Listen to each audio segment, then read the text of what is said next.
a story covered up for over 30 years.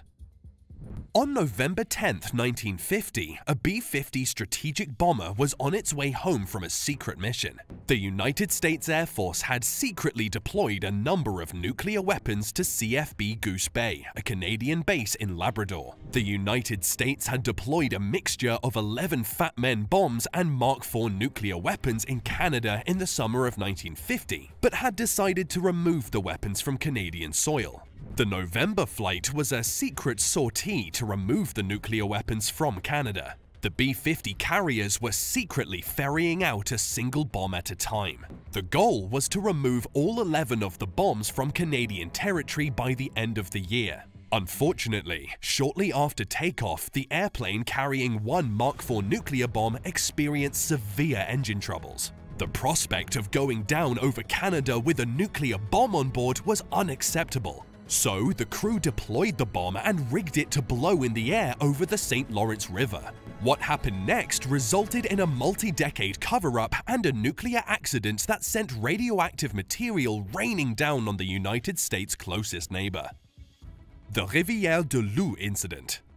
US military doctrine forbade a plane from potentially crashing with a nuclear weapon on board. It was too risky. If the plane went down in hostile territory, enemy agents could potentially find the bomb and steal its secrets. If the plane went down over friendly territory, the government did not want to risk an incident in which a nuclear bomb accidentally detonated near a populated area. To prevent this, in the case of an emergency, the crew would rig the nuke to blow with conventional explosives before jettisoning it over an unpopulated area. The nuke would then explode in midair and be vaporized. No one would get hurt, and there would be nothing for any communist sympathizers to find. At least, that was the idea.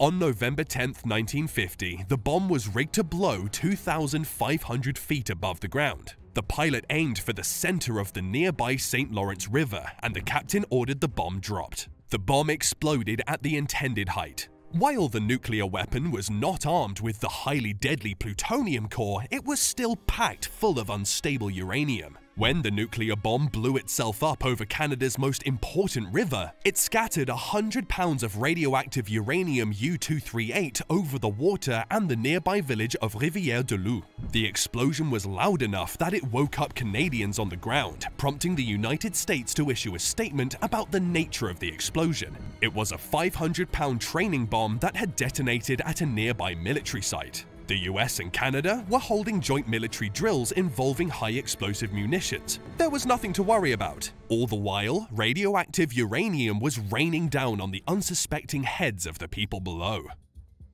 Nuking a neighbor.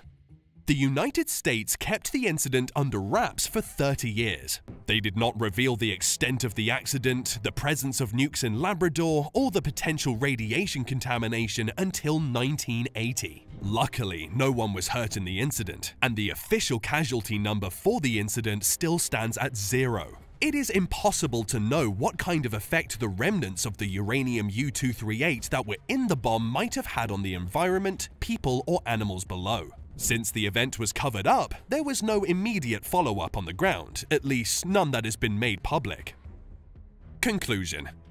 This was simply one in a long list of nuclear incidents that would unfold during the 1950s. Most of the incidents were covered up, and some were more severe than others. This incident did not have any deaths or casualties or major radiation issues, but it did result in 100 pounds of uranium being scattered over the United States' closest neighbor. The St. Lawrence River is a large and populated river that absorbed some unintended radiation that day. The incident unfolded because the United States had tried to secretly deploy nuclear weapons to Canadian bases and had to try and secretly remove them. The 1950s and 1960s had the highest rate of nuclear incidents in United States history as the Cold War raged.